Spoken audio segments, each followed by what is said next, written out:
ఓం సాయిరామ్. శ్రీ సాయి సచ్చరిత్రం. మసీదుకు మరమ్మతులు. గోపాలరావు గుండునకు ఇంకొక మంచి ఆలోచన తట్టెను. ఉరుసు ఉత్సవం ప్రారంభించిన విధముగానే మసీదును తగినట్లుగా తీర్చిదిద్దవాలని నిశ్చయించుకొనెను. మసీదు మరమ్మత్తు చేయు నిమిత్తమై రాళ్లను తెప్పించి చెక్కించెను. కానీ ఈ పని బాబా అతనికి నియమించలేదు. నానాసాహెబ్ చందోర్కర్కు ఆ సేవ లభించినది. రాళ్ల తాపన కార్యక్రమం కాకాసాహెబ్ దీక్షిత్కు వినియోగింపబడెను.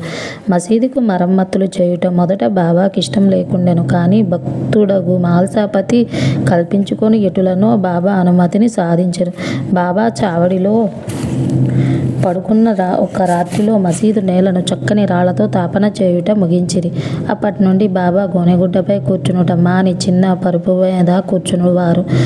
గొప్ప వ్యయ ప్రయాసలతో 1911వ సంవత్సరంలో సభామండపం పూర్తి చేసిరి. మసీదుకు ముందున్న జాగా చాలా చిన్నది, సౌకర్యంగా లేకుండెను. కాకాసాహెబ్ దీక్షిత్ దానిని విశాలపరిచి పైకప్పు వేయదలిచెను. ఎంతో డబ్బు పెట్టి ఇనుప స్తంభములు మొదలగున్నవి తెప్పించి పని ప్రారంభించెను. రాత్రి అంతయు శ్రమపడి స్తంభములు నాటెడివారు. మరుసటి దినం ప్రాతకాలమునే బాబా చావడి నుండి వచ్చి అది అంతయు చూచి కోపముతో వానిని పీకి పారవేచెడివారు. ఒక్కోసారి బాబా మిక్కిలి కోపోద్రిక్తుడై నాటిన ఇనుప స్తంభమును ఒక చేతితో పెగలించుచు రెండవ చేతితో తాత్యా పీకను పట్టుకొను నేను. తాత్యా తలపాగను బలవంతముగా తీసి అగ్గిపుల్లతో నిప్పంటించి ఒక గోతిలో పారవేచెను. బాబా నేత్రములు నిప్పు కణముల వలె వెలుగుచుండెను. ఎవరికిని బాబా వైపు చూచుటకు కూడా ధైర్యం చాలకుండెను. అందరూ భయకంపితులైరి. బాబా తన జేబులో నుంచి ₹1 తీసి అటువైపు విసిరెను. అది శుభ సమయమందు చేయు యాగుతి వలె కనబడెను. తాత్యా కూడా చాలా భయపడెను. తాత్యాకేమి జరుగుచున్నదో ఎవరికి ఏమీ తెలియకుండెను. కల్పించుకొని బాబా పట్టు నుండి తాత్యాను విడిపించుటకెవ్వరికిని ధైర్యం చాలలేదు. ఇంతలో కుష్ఠరోగియు బాబా భక్తుడగు బాగోజీ చిందే కొంచెం ధైర్యం కూడగట్టుకుని ముందుకు పోగా బాబా వాణ్ణి ఒక ప్రక్కకు తోసివేశెను. మాధవరావు సమీపించబోగా బాబా అతని వైపు ఇటుకరాయి రువ్వెను. ఎంతమంది జోలికి పోదలచెరో అందరికీ ఒకే గతి పట్టెను. కానీ కొంతసేపటికి బాబా శాంతించెను.